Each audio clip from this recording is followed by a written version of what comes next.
ठीक है, तो क्या पढ़ा अभी तक? फिजिक्स में फिजिकल क्वांटिटी को दो पार्ट में क्लासिफाई किया, एक किस पे, डिपेंडेंसी के बेस पे, दूसरा मैग्नीट्यूड एंड डायरेक्शन के बेस पर। ओके, तो डिपेंडेंसी के बेस पर तीन टाइप में डिवाइड किया, कौन कौन?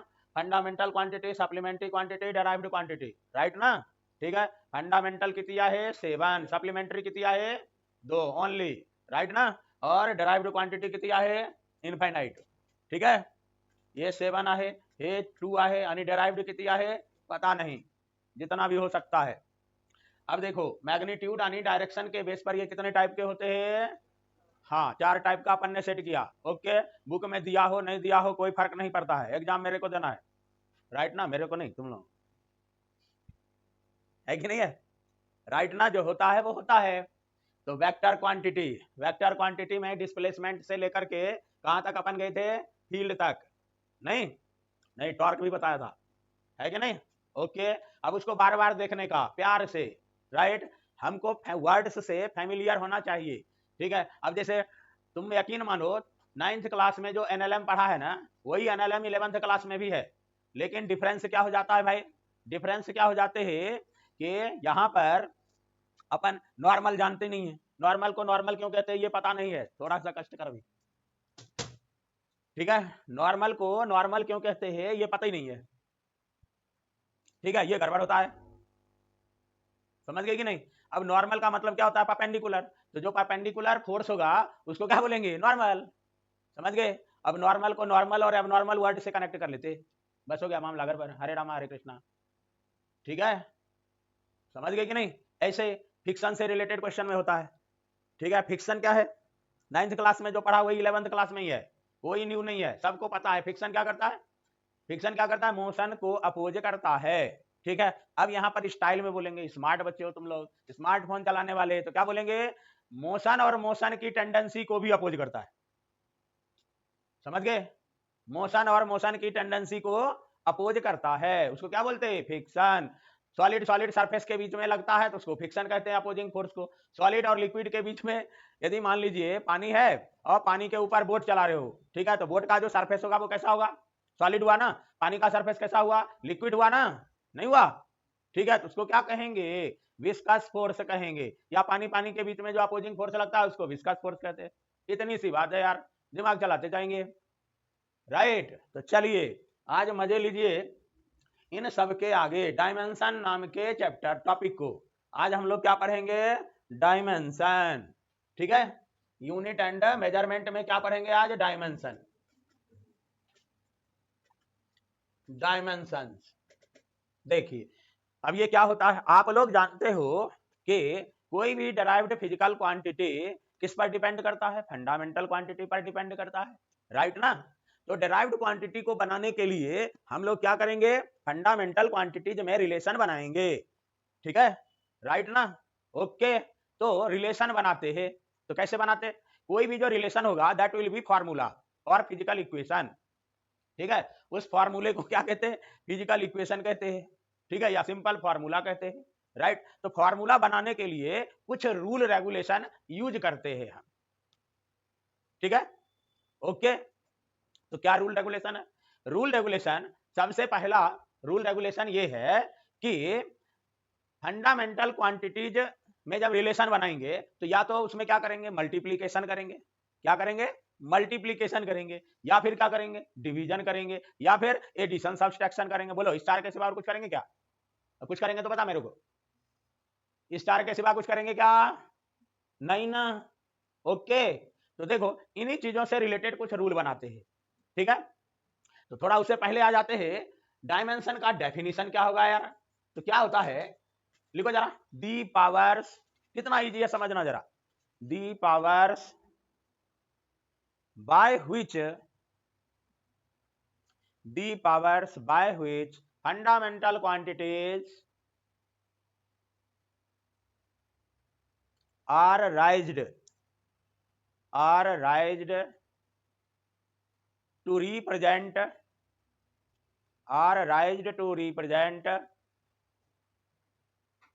a derived quantity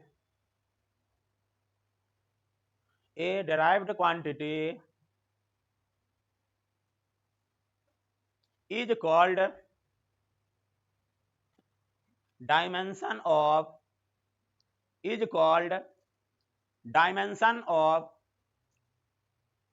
derived quantity in fundamental quantity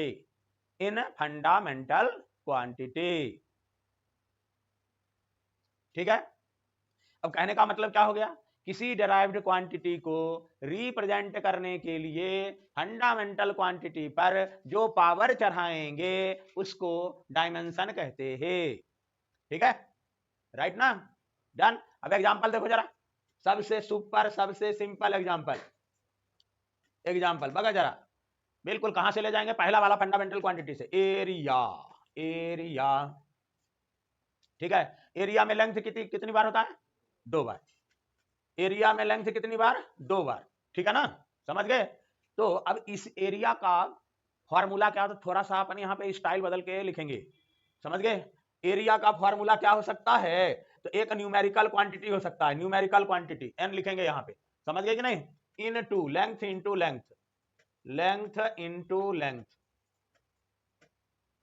ठीक है, ओके। न्यूमेरिकल क्वांटिटी का, न्यूमेरिकल वैल्यू का कोई यूनिट नहीं होता, जैसे 1 2 3 4 5 डैश डैश अग्रम बग्रम, कोई यूनिट नहीं होता है, राइट ना, ओके। तो इसको केवल ऐसे छोड़ देंगे। अब देखो जरा, एरिया के लिए लिखेंगे, मान लो इसका एन कितना है, 1 है। ठीक है, मान लिया एन कितना है, 1। ठीक, तो लेंथ एक एल इंटू एल। ठीक है, राइट। तो इस एरिया को डायमेंशनली हम कैसे रिप्रेजेंट कर सकते हैं, L2। ठीक है, L to the power 2। Clear है, लेंथ क्या है, फंडामेंटल क्वांटिटी है, न्यूमेरिकल वैल्यू से यहां हमको कोई लेना देना नहीं है, लेंथ क्या है, फंडामेंटल क्वांटिटी। क्लियर ना, ओके। तब एरिया को हम ऐसा रिप्रेजेंट कर सकते हैं। ठीक है, तो ये जो अपन ने लिखा ऐसा एरिया के लिए, इसको कहेंगे डायमेंशनल फॉर्मूला या डायमेंशनल इक्वेशन। क्या बोलेंगे, डायमेंशनल इक्वेशन, ओके। और यहां पर 2 को क्या कहेंगे, 2 is dimension of area A in length. Clear है, सांगो सीखा इसको। तो लेंथ क्या हो गया, फंडामेंटल क्वांटिटी। एरिया को रिप्रेजेंट करने के लिए फंडामेंटल क्वांटिटी पर जो पावर चढ़ाया उसको क्या कहते हैं, dimension of area, right, okay. अब देखो, ये इस टाइप की जो बातें होती थी ना, वो पुराने जमाने में होती थी। आजकल नए जमाने में नए बच्चे कैसे पूछते हैं, स्टाइल मार करके क्वेश्चन पूछते हैं। तेरे से बोलेंगे क्वेश्चन, ठीक है, बोलेंगे 1/2 हाइट इंटू लेंथ। ठीक है, और तुमसे बोलेंगे कि पाई आर स्क्वायर, और तुमसे बोलेंगे 4 पाई आर स्क्वायर, और तुमसे बोलेंगे, बताए क्या बोलेंगे, कि एक इलिप्स हुआ करता था, उसका एरिया पाई ए बी था। लो, तेरे सब लगा राइट डायमेंशन ऑफ दिस, इनमें से किसी का डायमेंशन लिखो, तो आंसर क्या हो जाएगा, सांगो जरा। ये सभी किसका फॉर्मूला, जोर से बोलो, सुनाई नहीं देता। एरिया किसी का भी है तो एरिया है ना रे बाबा, ये एरिया क्या हो गया, ट्राइंगल। ये एरिया किसका, सर्कल का। बोलते जाओ जरा, ये एरिया किसका, स्फेयर का। ये एरिया किसका, इलिप्स का। हरे रामा हरे कृष्णा, राइट ना। तो इन सभी का डायमेंशन क्या हो जाएगा, L2। समझ गए, ठीक है। अब जो चीज इसमें नहीं है, जैसे मास नहीं है क्या, टाइम नहीं है, एरिया में मास और टाइम है क्या, ठीक है। अब तेरे से बोलेगा कि इसका जो डायमेंशन है ना एरिया का, ये बोलेगा इससे लेंथ मास एंड टाइम में एरिया का डायमेंशनल फॉर्मूला लिखो, ठीक है, स्टाइल मार के बोलेगा ये, समझ गए। तो क्या करेंगे, तुम्ही सांगा मला, हे बघा L2 को यदि अपन ऐसा लिखे, इसमें मास तो नहीं है ना, m to the power 0 L2 T to the power 0, गलत है क्या, गलत हो तो बोलना, हे मैं ले ले, इट इज राइट और रॉन्ग, राइट है ना। मतलब क्या हो गया, जो नहीं है उस पर पावर 0 कर देंगे, जो नहीं है उस पर पावर क्या कर देंगे, जीरो। क्यों? क्योंकि किसी पर पावर जीरो करते हैं तो उसका वैल्यू 1 होता है, ठीक है, और 1 को किसी से मल्टीप्लाई करेंगे तो कोई इफेक्ट, कोई चेंज नहीं होगा। क्लियर ना? ओके। तो एरिया का मास में डायमेंशन कितना हो गया, जीरो। टाइम में डायमेंशन कितनी हो गया, जीरो। एंड लेंथ में कितना हो गया, 2। क्लियर है? ओके। एरिया का इलेक्ट्रिक करंट में डायमेंशन कितना होगा, जीरो। राइट ना? एरिया का टेम्परेचर में डायमेंशन कितना होगा, जीरो। समझ में आया? Okay, very good. आगे बढ़ते हैं। अब इसके बाद चलिए एक आध और एग्जांपल ले लीजिए, ठीक है। वॉल्यूम, वॉल्यूम में लेंथ कितनी बार आता है भैया, length into width into height, ठीक है। नहीं, अब फॉर्मूला लिखोगे यदि, बगा जरा, फॉर्मूला के टर्म में यदि आएगा क्या लिखते हो, v इज इक्वल टू अम्मी इंटू बाबा इंटू चाचू, length into height into width, लांबी रुंदी ऊंजी, राइट ना? ओके, ये किसके लिए हो गया, किसके लिए हो गया, क्यूब के लिए। नहीं हो गया? क्यूब है तो उसका वॉल्यूम क्या लिखते हैं, ऐसा लिखते रहे भाई, है ना? अब मान लो कोई स्फेयर है, ये किसके लिए हो गया, क्यूबॉइड के लिए हो गया। किसके लिए, क्यूबॉइड के लिए। और क्यूब हो गया तो तीनों सेम, एल क्यू होगा या बी क्यू हो गया, सी क्यू होगा, राइट है ना? है ना इजी? अब देख, मान लो तेरे पास कोई स्फेयर है जिसका रेडियस आर है ना? तो उसके लिए क्या हो जाएगा, 4/3 पाई आर क्यू होता है कि ना, 4/3 पाई आर क्यू। किसके लिए, स्फेयर के लिए, राइट ना? मान लो कोई चीज सिलिंड्रिकल है तब क्या हो जाएगा, कोई बोलेगा पाई आर स्क्वायर एच, नहीं सांगो, सही है ना, पाई आर स्क्वायर एच। ओके, अब देख जरा यहां किसी भी फॉर्मूले में देख, वॉल्यूम में लेंथ कितनी बार आ ले, कितनी बार आया, जोर से बोलो, 3 बार। तो वॉल्यूम का डायमेंशन लिखेंगे तो क्या हो गया भैया, क्या हो गया, एल क्यू लिखेंगे। क्या लिखेंगे, एल क्यू। समझ रहे हो, राइट ना?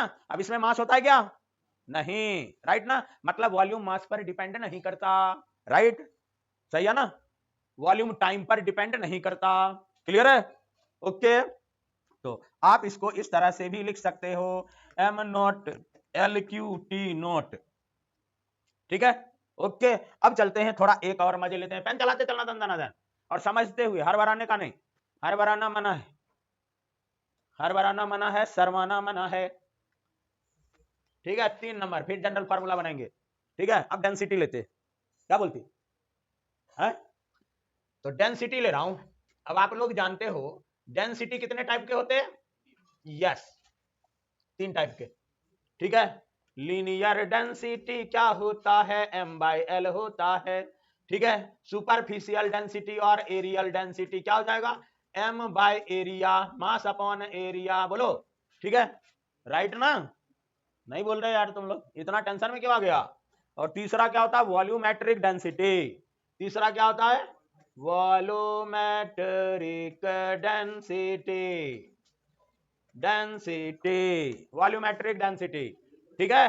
बोलो भाई, mass upon, yes volume, mass upon volume. चल इसको रिप्रेजेंट करते हैं लेमडा से, तो ऊपर में m नीचे में l, ऊपर में, राइट। तो इसको लिख सकते हैं ना, m l to the power -1, लिख सकते हैं कि नहीं, लिख सकते हैं ना?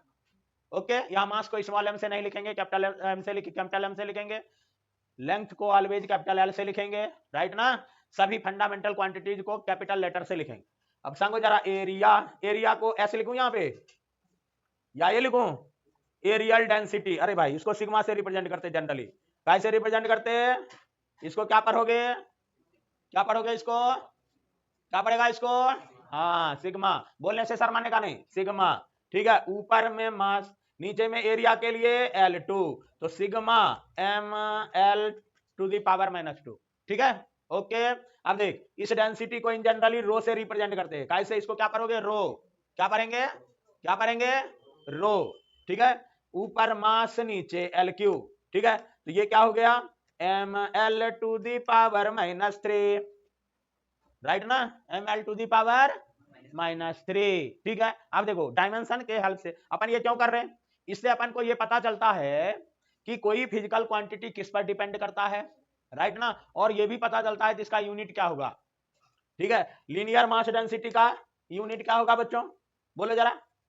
एम की जगह केजी मीटर, एल की जगह मीटर, तो केजी पर मीटर। इसके लिए क्या बोलोगे, यस केजी पर मीटर स्क्वायर। इसके लिए क्या बोलोगे, केजी पर मीटर क्यूब। ठीक है, 12 क्लास में। अच्छा, डेंसिटी किसका होता है, जो डिस्ट्रीब्यूट होता है। डेंसिटी किसका होता है, जो डिस्ट्रीब्यूट होता है। जैसे मास डिस्ट्रीब्यूट होता है तो मास डेंसिटी, चार्ज डिस्ट्रीब्यूट होता है तो चार्ज डेंसिटी, चार्ज डिस्ट्रीब्यूट होता है तो क्या हो गया, चार्ज डेंसिटी। तो इलेक्ट्रोस्टैटिक्स में आप लोग चार्ज डेंसिटी भी पढ़ोगे, मास की जगह चार्ज होता है, राइट ना। ठीक, आगे चलिए। ओके, देखो जरा, अब जरा मजे लो। स्पीड के 3 नंबर, 4 नंबर ले ले 4। Speed, speed is equal to क्या लिखते हो बच्चों, डिस्टेंस अपॉन टाइम। लिखते कि नहीं लिखते, डिस्टेंस अपॉन टाइम। तो speed v is equal to, distance को काय में मेजर करेंगे, लेंथ के रूप में, तो l, और टाइम का क्या लिखोगे, t। वाह जी वाह, तो v क्या हो गया, lt माइनस 1। ठीक है, lt माइनस 1। ओके, अब देख इसके बाद वाला फिजिकल क्वांटिटी हमने क्या सिखाया था आपको, 5 नंबर, दंदन गड्डी आगे बढ़िए। Linear momentum, linear momentum, linear momentum. ठीक है, तो लीनियर मोमेंटम क्या होता है, कोई बोलेगा, mass into velocity, mass into velocity, linear momentum. Linear momentum को p से रिप्रेजेंट करते हैं, m फॉर मास, वेलोसिटी का क्या हो जाएगा, lt माइनस 1, lt माइनस